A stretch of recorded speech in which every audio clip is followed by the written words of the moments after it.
Good morning. How are you? Welcome to the after show. It's always great to be with you. Very, very much appreciated. So, there are some things that are happening this morning. Donald Trump was on Fox and Friends this morning. I've got Fox News Channel on in the studio every morning, but I would have to tell you this morning, I really just didn't pay much attention to it. There was a headline here or there that caught my eye, but um, I didn't even notice that Trump was on Fox and Friends this morning. I was so busy in what we were doing. So I wanted to share this because this is new. I haven't seen this. And Trump was talking about Kamala Harris. And he said of Kamala, she is the most radical person probably that we've ever had in office, let alone the office of the presidency. Trump said she was a horrible campaigner when she ran. She ran against Biden, and I thought he was terrible, but she was terrible. So he said she was horrible. And she was the meanest person up there. She was meaner to him than anybody else. And there's a piece on this morning at the Washington Examiner. You can find this story there. And they detail some of the things then that Kamala Harris said about Joe Biden. And Trump is right. She was, if you remember, during the time that she was running against Biden, she was pretty tough on Joe Biden.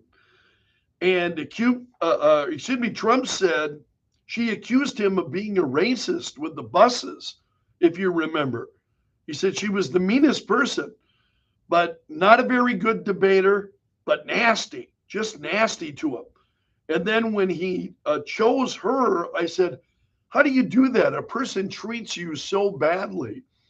He was treated so badly during the debates, and he wasn't all there even during those debates. Trump said this morning he told Fox News Channel regarding this. So there's some more from this interview. Trump said he doesn't believe the 25th Amendment should be used against Joe Biden. He said it would be more dangerous to put Vice President Kamala Harris in office because she's real garbage, Trump said of her. She's worse than he is. He said, this was during the Fox and Friends appearance. He said, I don't think they should use the 25th Amendment. Not long to go, We have 4 months now. And then he's got another month and a half, Trump said. So he doesn't think that the 25th Amendment should be used against Biden. And Trump said, I will say this. The world is in a very dangerous place. I think if Biden goes, Kamala then takes over, and she's worse than he is. I believe she's a San Francisco radical. I believe she's actually much worse and a way worse candidate than he is, and she's not doing very well. So this is it'll be interesting. I'm hoping I can catch that interview and catch all of what Donald Trump had to say regarding Kamala Harris. But that was this morning during the program. Trump also, as we're talking about Kamala Harris, so those are the comments from Trump. Let's move on. JustTheNews.com has got a piece this morning, and they say that with Kamala Harris poised to become the Democratic standard bearer, the media has rushed to flush her title a border czar. Yeah, everybody, they're trying to scrub the record. Oh, Kamala Harris was never the border czar.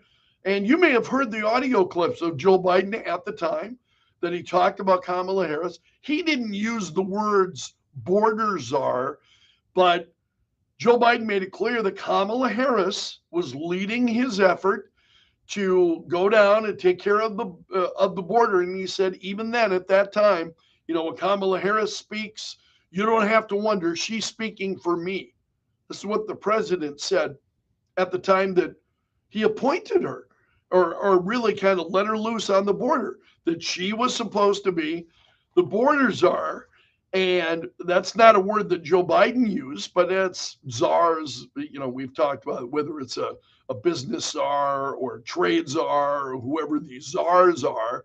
It's kind of become part of the lexicon that we use. You know, and we know they're not the actual czar, but that's part of the lexicon we use. And so many of us were referring to Kamala Harris as the border czar. Joe Biden clearly had appointed her to take care of the border. And now the legacy media is doing all that they can to try to scrub all that. They don't want there to be any references to that. And Axios, I think, was probably the most notable. That Axios, they even apologized. The Axios had used the term border czar, and now we're apologizing, correcting that. That's not the case. And it's just like, wow, you've never seen the legacy media go through such efforts here to scrub what has actually occurred. Now, again, you and I have all known this, but what the legacy media is trying to do is to remove any evidence of this. And you'll see this story this morning, justthenews.com. They've got a piece on this. And they said the Biden administration has faced considerable scrutiny over its handling of immigration and border security. More than 10 million people have illegally entered the U.S., according to figures coming from the administration. Republicans, for their part, have latched on to the border czar label for Harris. And that's because we all knew the president had told Kamala Harris to go down, remember? And then there were lots of reports, and I've seen them over this time period now, reports that okay, she's going to go down to the border, and then these communities were engaged in trying to clean up so that when the vice president would come down, it's like, well, here's what we're seeing, and this is what they were doing their best to try to clean up their communities before she would arrive. So even if you went down there and you wanted to actually see what was going on, these communities were trying to hide as much as they could. They were trying to hide that. So, I mean, there's been absolutely no transparency because these communities, and on one hand, you almost can't blame them. They don't want, they don't want the entire country to say, oh, wow, man, that's what's going on in that community. Man, that's what a crap hole. I'm staying away from that. I'm not going there, So part of you can understand that, but if you're trying to get a real grasp of what's going on in the issue and the problem, it's been so incredibly politicized. And this is the thing, it never was before. This issue was never politicized. The border was never politicized before. You had Democrats, Republicans, all in agreement. I mean, we had pretty strong, and it's pretty strong policies for a number of years. I'm not saying illegal immigration had never taken place. It had, but you had both Democrats and Republicans who were, it was against the law, not like serious violations of law, but, I'm not talking about putting people in jail just because they are looking for a better way of life, but we were pretty unified. And now it's just become this political issue and crazy. And you have people who are trying. Now you have the media that doesn't even want to be honest about their own record and their own reporting. And again, how are average Americans who are busy? You got a life, you got stuff going on, right? I mean, we've all got stuff going on. So how are people who are trying to just go about their life and in all of that, keep on top of these, the media trying to whitewash its own record and the use of terminology? And this is just crazy, just absolutely mind-boggling what you and I see. So if you want to read the entire report, and I recommend that you do, go to justthenews.com. They do a great job, justthenews.com. It's one of the sources that I check every day. But I wanted to talk about that. Also, there was a story, and I promised to share this with you. I shouldn't have flipped past this one because this is really what I promised. And I mentioned this morning on the air. This is Joe Gamaldi, who's the national vice president of the Fraternal Order of Police. And it's a story that was up this morning at foxnews.com. And he was discussing then, he was talking about Kamala Harris and her record with law enforcement, and it's not good. She does not have a good record with law enforcement. Yeah, I mean, even prior to becoming vice president, they have not been a fan of Kamala Harris, and they're talking about it. And Gamaldi said, let's be clear about something. If Kamala Harris becomes the next president of the United States, she will be an unmitigated disaster for public safety in our country, he said. He said she has loudly and proudly supported bail reform and has even donated and encouraged other people to donate to a fund that helped get murderers, rapists, people who were shooting people in the streets out on bail, he said. We're not talking about, helping bail out the mom who stole a candy bar, he said, from the store, or to help her kids. He said, we're talking about bail for violent criminals, he said. And he said, bail reform has not worked in any urban community, he told Fox. And he said, it's what has led to 16 American cities experiencing the highest murder rate in recorded history back in 2020 and 21. And we're still living with the fallout from that. Over the last 3 years in the United States, we've averaged over 20,000 homicides a year. And we haven't seen those numbers since the mid-1990s. And now we're going to have a Vice President Harris, who is the presumptive nominee at this point, is going to run on a platform of supporting bail reform after seeing the horrific consequences we've seen in our urban communities. So she's got a record on these issues that I think Donald Trump is just going to love to chew her up on. And it's really disturbing. It's a great piece this morning at Fox News. Also, the founder of Blue Lives Matter in New York City told Fox News Digital, he said, America needs a leader that's going to keep bad guys behind bars. And unfortunately, Kamala Harris hasn't done that. It was proven during the riots by intentionally bailing out the bad guys. This isn't a Democrat or a Republican issue. This is a humanitarian issue. This is an accountability issue, he said. So again, I agree with these law enforcement officers.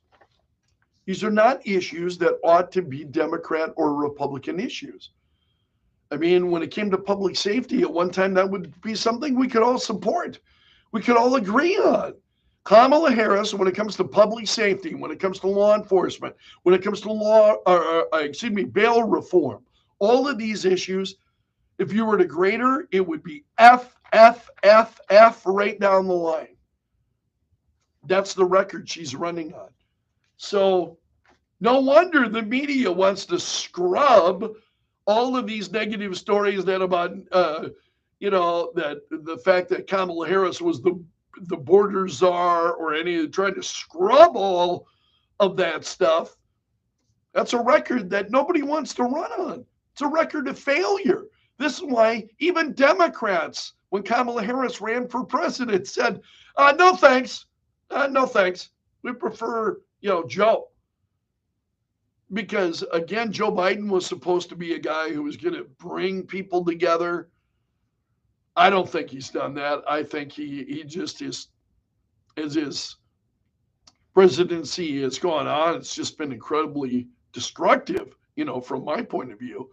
But he was going to be this guy that, he's going to bring Americans together, and we're going to meet in the middle, and it's all of this, again, it's this Pollyanna stuff, and we're going to do this. And of course, it turns out to be a lie. And I'm not saying Republicans don't have their share of lies. I mean, politicians lie.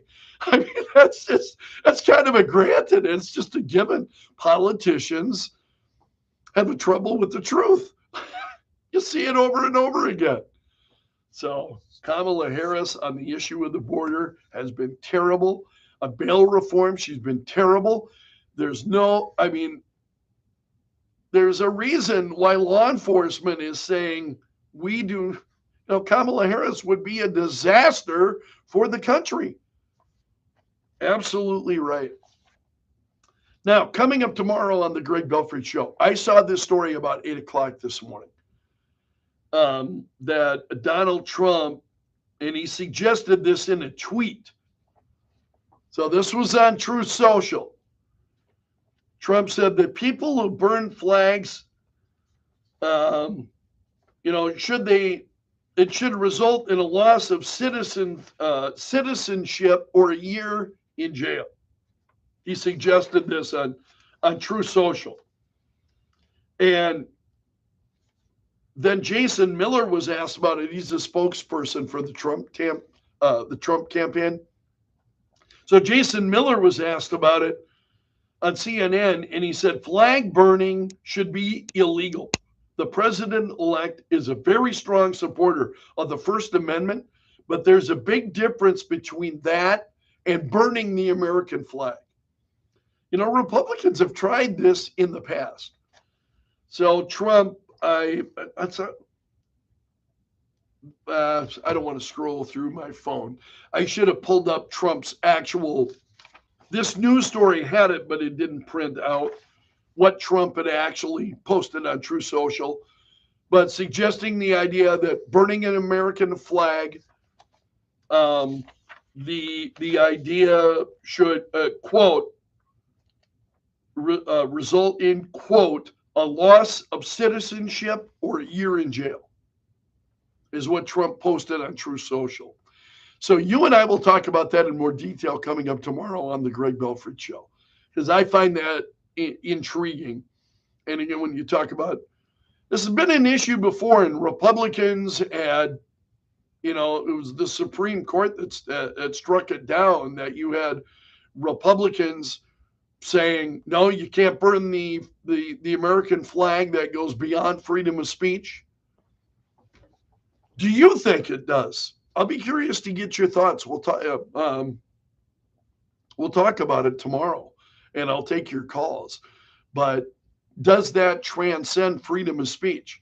There's an argument to be made, because even the U.S. Supreme Court said you can't shout fire in a crowded building, right? I think they used movie theater. You can't go into a crowded movie theater and shout fire. So there are limits on freedom of speech. No question about that. The Supreme Court's made that very clear. And I think there should be. So when it comes to, burning the flag, and, the argument was, well, it's an action, it's not actual speech. Yeah, but those who burn the American flag are making a statement. That is making a statement. Hatred of the country, so on, when you burn the American flag. Speaking of that, there's been a lot of that going on over the course of the last couple of days, with Benjamin Netanyahu speaking before Congress yesterday, and the nuts were out in full force. I mean, seriously, there's no other word for these. It's the pro-Palestinian people, these Palestinian folks that are running around, and you're seeing footage of them, marking up monuments with spray paint and burning American flags. And Benjamin Netanyahu talked about this yesterday. when he addressed Congress, but it's just, and it's just crazy. So we'll talk about that coming up tomorrow on the Greg Belfrage show. There was a piece yesterday that I watched that Tucker Carlson did. Tucker Carlson is one of the people that I follow on X, and I have found him to be very insightful. He does some really great kind of long form interviews that Tucker Carlson does. And he did one yesterday and was fascinating. And forgive me, I forget the guy's name. Tucker does a lot of interviews. So, but this one in particular, I found really kind of meaningful. And it's been very much on my mind. It's not often that you see an interview that really is thought provoking. And I thought this one was. So much so that I'm still stewing on it, and I think I'm still coming to some big revelations that it should have been obvious. Sometimes, and I think especially you get, my life becomes about the news, and I spend so much time in the news and what's happening, and you start to think this is the worst it's ever been, right? And I hear that from callers too. Callers who say, "Oh, the country's gone. I mean, the country's gone. It's all over," and it's like, really, you think these are the worst times America's ever been through? Civil War was pretty bad. I mean, we came through that. Are things really as grim as many of us think? And I would say, and I've been guilty of this. I'm not blaming anybody else. I'm saying this is totally, it's on me. That kind of, oh man, I'm at a loss for words. Things are so grim. They're so bad. I don't even know what to say. And you know what? I watched that yesterday and I thought, man, that was like somebody just kicked me in the damn head. It really was. It was like a kick in the head. And I went, man, that's been me. That's been me. What is the matter with me? I mean, there are great things going on. And you know what I hesitate to. My reaction to that was, you know what I'm going to do?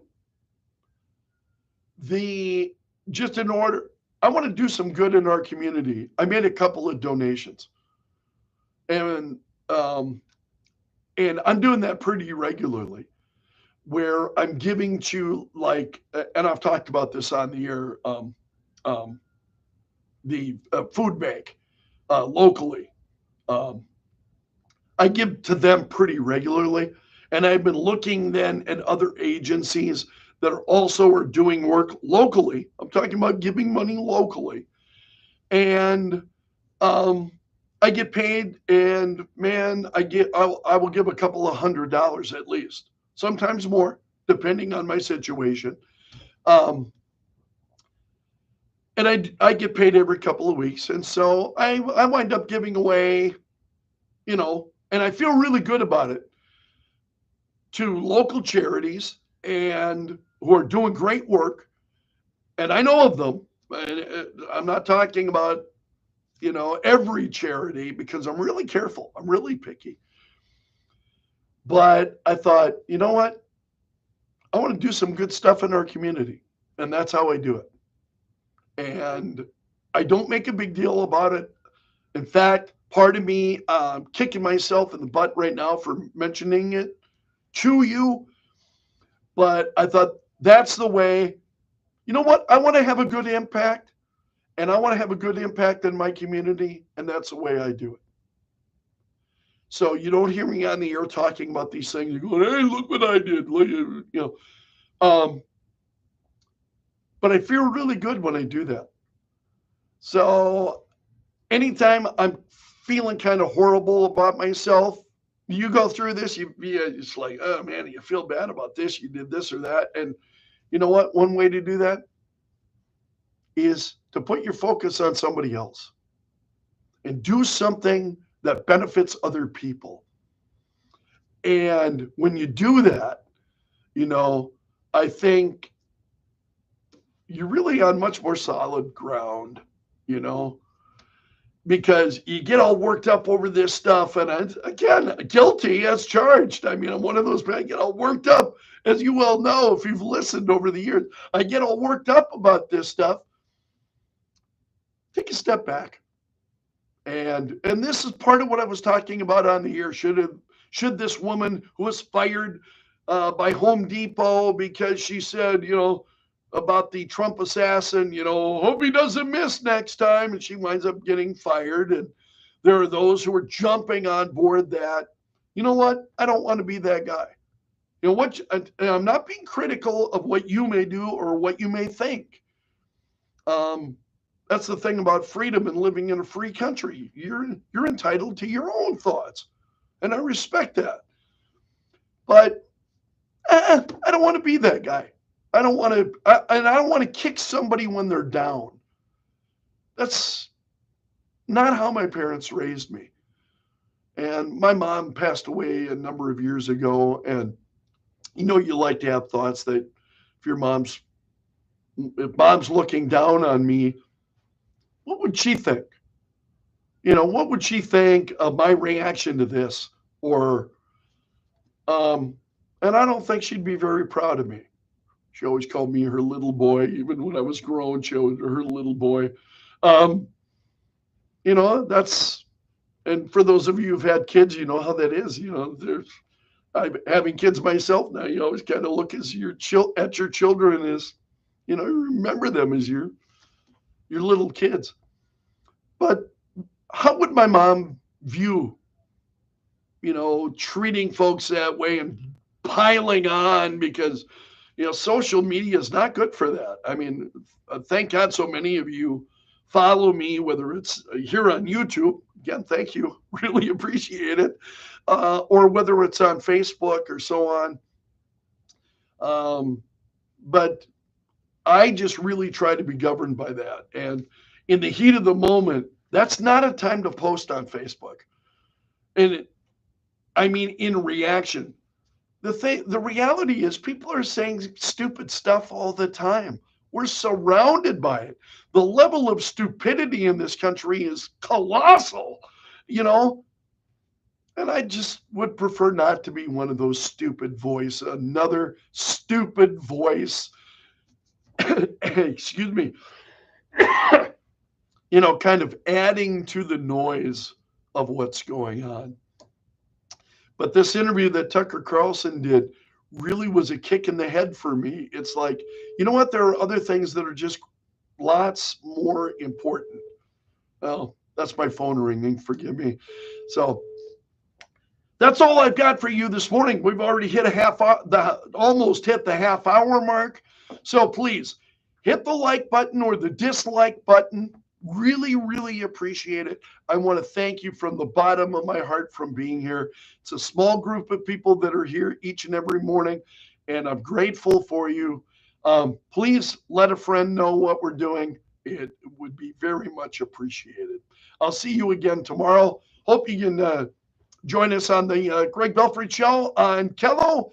Otherwise, I'll see you here on YouTube tomorrow morning. So long until then, my friend, and may God bless.